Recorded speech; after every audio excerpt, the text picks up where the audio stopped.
નગર શહેર અને જિલ્લામાં અસામાજિક તત્વો છરી લઈને ફરતા નાના મોટા ગુનાઓ આચરતા જોવા મળ્યા છે। આ પ્રવૃત્તિઓને લીધે શહેરના રહેવાસી વિસ્તારમાં ભયનો માહોલ છે। આ પરિસ્થિતિને કાબૂમાં લેવા માટે આઈજી ગૌતમ પરમાર અને એસપી ડોક્ટર હર્ષદ પટેલના નેતૃત્વમાં ફૂડ પેટ્રોલિંગ અભિયાન શરૂ કરાયું છે।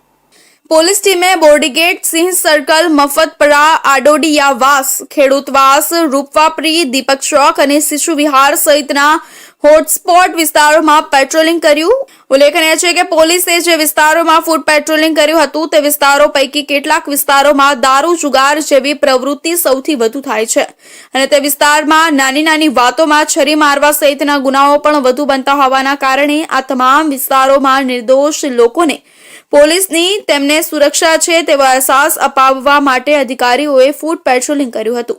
પોલીસે વિસ્તારોમાં 2 બાઇક તેમજ પ્રોહિબિશનના 7 જેટલા ગુનાઓ પણ દાખલ કર્યા હતા। ઉચ્ચ અધિકારીઓનું ફૂડ પેટ્રોલિંગ આ વિસ્તારમાં ચર્ચાનો વિષય બન્યો હતો। પોલીસ અધિકારીઓ દ્વારા રહેવાસીઓ સાથે વાતચીત કરી અધિકારીઓએ લોકો સાથે સીધો સંપર્ક કરી પ્રશ્નો પૂછ્યા, જેમ કે શું તમને કોઈ પરેશાની થાય છે, કોઈ તમને હેરાન કરે છે, જેનો મુખ્ય ઉદ્દેશ્ય પોલીસની ઉપસ્થિતિ દ્વારા રહેવાસીઓનું સુરક્ષાનું લાગણીપૂર્ણ સંદેશ આપવો હતો। ફૂડ પેટ્રોલિંગ દરમિયાન એક અનોખી ઘટના બની, જ્યારે રખડતા ઢોર રસ્તા પર દોડતું જોવા મળ્યું।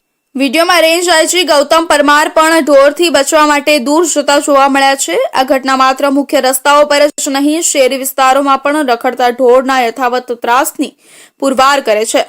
ઉચ્ચ અધિકારીઓના ફૂડ પેટ્રોલિંગ અભિયાનને લઈ સ્થાનિક લોકોમાં ઉત્સાહ અને આશા જાગી છે। પોલીસનો આ અભિગમ જરૂરી હતો એવા ઘણા સ્થાનિકોની પ્રતિસાદ છે। નિર્દોષ લોકોમાં સુરક્ષા ખાતરીનું માનસિક થેરાપી થયું છે। ખાસ કરીને અસામાજિક તત્વો ધરાવતા વિસ્તારોમાં રખડતા ઢોરની સમસ્યા સ્થાયી ઉકેલ માટે શું પગલાં લેશે તંત્ર? શું આ પેટ્રોલિંગના પગલે અસામાજિક પ્રવૃત્તિઓ પર લાંબા ગાળાનો અંકુશ રાખી શકાય છે? ફૂડ પેટ્રોલિંગ અભિયાન દ્વારા પોલીસ તંત્રે એક શક્તિશાળી સંદેશ મોકલ્યો છે કે શહેરમાં ગુનાખોરી સામે વહીવટી તંત્ર સંપૂર્ણ રીતે સજાગ છે। ભવિષ્યમાં આ અભિયાનનું પરિણામ શું